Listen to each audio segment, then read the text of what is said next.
सोए मुंडन की माला गले, अरे गले सोए मुंडन की माला गले,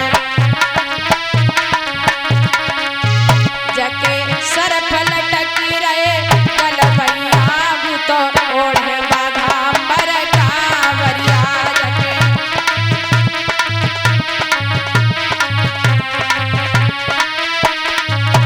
बूढ़े बरना में रंगो ढंगो नहीं गुइया तो ओढ़े बाघांबर कांवरिया,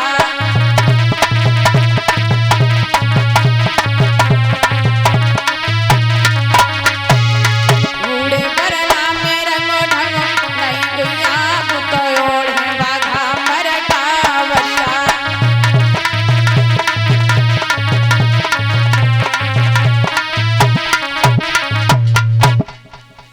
मैया मैना को पता चला, मैया मैना ने कहने लगी महाराज को पास में बुलाया और कहने लगे महाराज अरे ऐसा करो मेरी बेटी इतनी कम उम्र की है और इसकी तो दाढ़ी भी भूरी पड़ गई है महाराज, अब भलाई इसी में होगी, ऐसा करो इस बारात को वापस लौटा दो।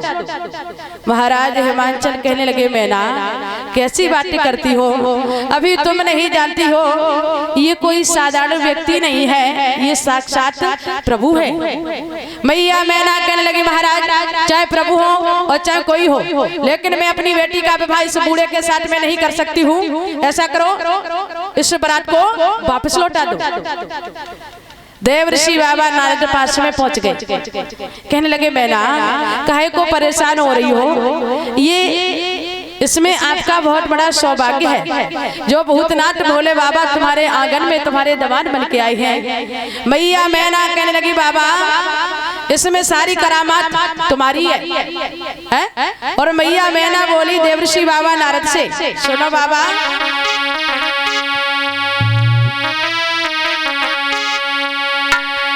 ये वरना बूढ़ो है, बोली वरना बूढ़ो है और नारद के सोबर ढूंढो है,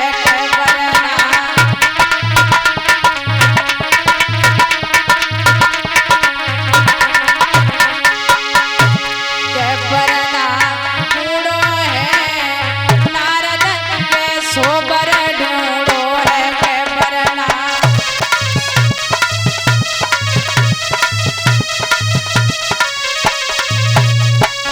भैया मैना बोली अरे मेरी उम्र की बारी मेरी बाबा, अरे मेरी उम्र की बारी मेरी और लटकी रही जगी बड़ी बड़ी गाड़ी,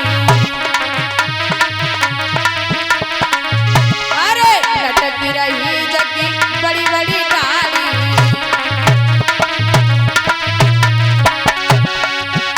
नादिया ढूंढो है, नादिया ढूंढो है, बाबा के सोबर ढूंढो है, नादिया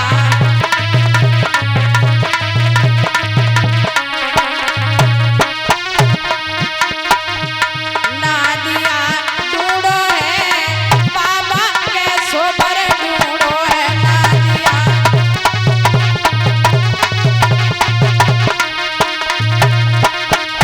के परना ढूंढो है, नारद के सोबर ढूंढो है,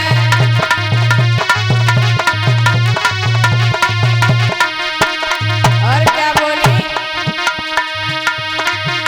नादिया ढूंढो है, बाबा के सोबर ढूंढो है।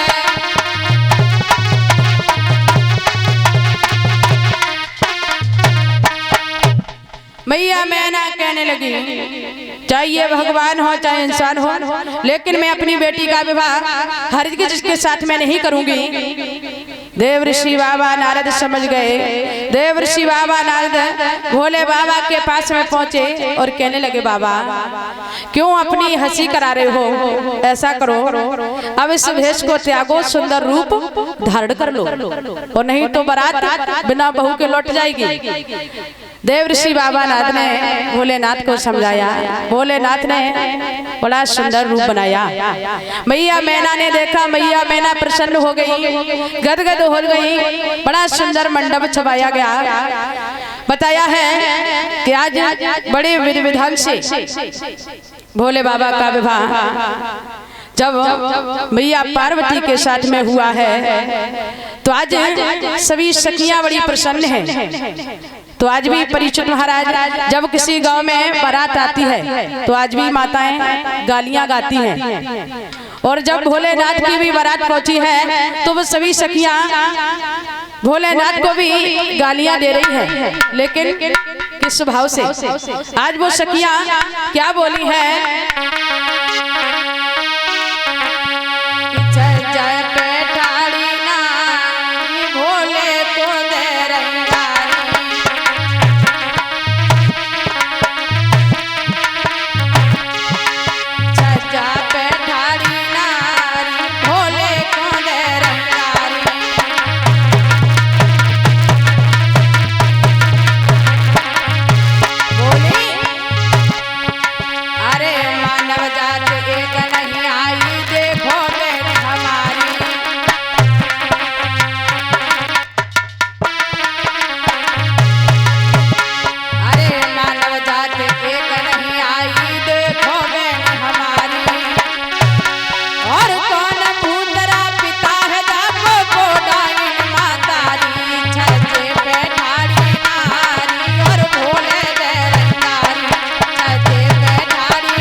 भाव से सखियां भोलेनाथ को गालियां देती हैं।